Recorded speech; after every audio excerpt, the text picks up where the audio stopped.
150 कोटींच्या नागपूर जिल्हा बँक घोटाळा प्रकरणी कोर्टानं काँग्रेसचे आमदार सुनील केदार यांना 5 वर्षांचा कारावास आणि 12.5 लाख रुपये दंडाची शिक्षा सुनावली। त्यामुळे माजी मंत्री सुनील केदार यांची आमदारकी रद्द होण्याची शक्यता आहे। दरम्यान आमदारकीचा निर्णय आता विधानसभा अध्यक्षांच्या कोर्टात गेलाय। पाहूयात या संदर्भातला एक स्पेशल रिपोर्ट। सुनील केदार यांची आमदारकी धोक्यात। आमदारकीचा निर्णय विधानसभा अध्यक्षांच्या कोर्टात।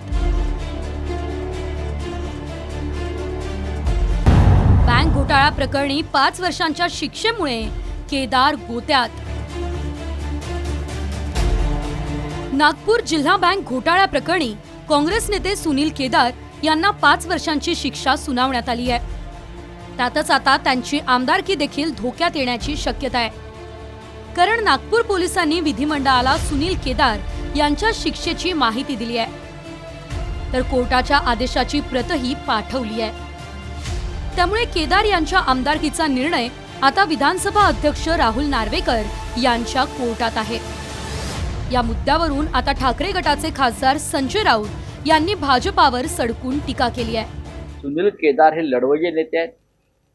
संपूर्ण महाविकास आघाडी, खास करून शिवसेना, हे सुनील केदार यांच्या बरोबरीनं ठामपणे लढत राहील। आम्ही त्यांच्या पाठीशी आहोत। काय होतंय, काही लोक माहिती घेतात न घेता सुद्धा बोलतात, तरी त्यांना दाखवलं जातं। हा त्यांचा प्रॉब्लेम आहे, म्हणून ते काही बोलतात।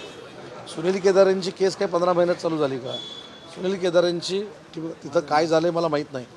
केदारे साहेबांनी काय केलंय, चांगलं केलंय, वाईट केलंय हे मला माहीत नाही, पण सुनील केदारांची केस ही किती वर्षापासून सुरू आहे? उगाच पत्रकार परिषदेमध्ये काही सांगायचं आणि काही ठोकमठोकी करायची, याला काय अर्थ नाही।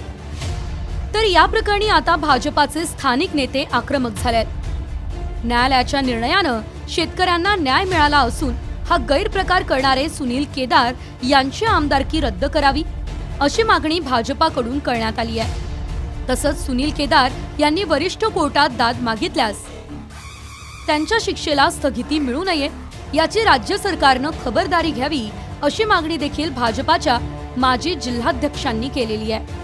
त्यांची आमदारकी ही त्वरित रद्द करावी आणि राज्य शासनाच्या न्याय विभागाला सुद्धा आम्ही विनंती करणार आहे की या संदर्भामध्ये जिल्हा न्यायालय, उच्च न्यायालय, सर्वोच्च न्यायालय या न्यायालयांमध्ये ज्या प्रकारे ते जातील तर त्यामध्ये चांगले सरकारी वकील देऊन त्यांना स्थगनादेश मिळता कामा नये यासाठी आम्ही प्रयत्न करू।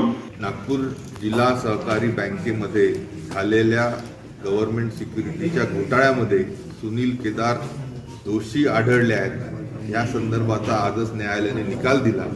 त्यांचं सदस्यत्व रद्द करावं ही प्रमुखता मागणी मी सन्माननीय सभापती विधानसभा यांना नक्कीच करतोय। ह्या घोटाळ्याच्या दोषींना न्याय देण्याचं काम न्यायालयाने केलं। 2001 ते 2002 दरम्यान नागपूर जिल्हा मध्यवर्ती सहकारी बँकेने Home Trade Limited, Indramani Merchants Private Limited, Century Dealers Private Limited, Syndicate Management Services आणि गिल्टेज मॅनेजमेंट सर्व्हिसेस या खासगी कंपन्यांच्या मदतीनं बँकेच्या रकमेतून सरकारी शेअर्स खरेदी केले। पण या कंपन्यांकडून बँकेला खरेदी केलेले शेअर्स मिळाले नाहीत किंवा बँकेची रक्कम देखील परत केली नाही। त्याहीपेक्षा धक्कादायक बाब म्हणजे शेअर्सची खरेदी करणाऱ्या या खासगी कंपन्या दिवाळखोरीत निघाल्या। या प्रकरणाची CID चौकशी झाल्यानंतर 22 नोव्हेंबर 2002 रोजी कोर्टात आरोपपत्र दाखल करण्यात आलं होतं। कोर्टाने 5 वर्षांची शिक्षा सुनावल्यानं सुनील केदार यांची आमदारकी धोक्यात आली आहे।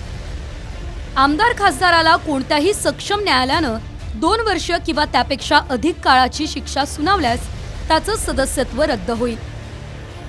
असा महत्त्वपूर्ण निकाल सर्वोच्च न्यायालयानं 2013 साली दिला होता। लिली थॉमस विरुद्ध केंद्र सरकार या खटल्यामध्ये हा निकाल दिला होता।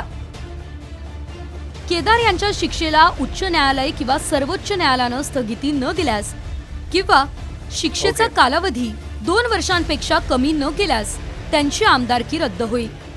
तसंच त्यांना पुढील 6 वर्ष निवडणूक लढवता येणार नाही। त्यामुळे केदारांचं राजकीय भविष्य आता वरिष्ठ कोर्टाच्या किंवा विधानसभा अध्यक्षांच्या निकालावर अवलंबून असेल. ब्युरो रिपोर्ट, साम टीव्ही न्यूज.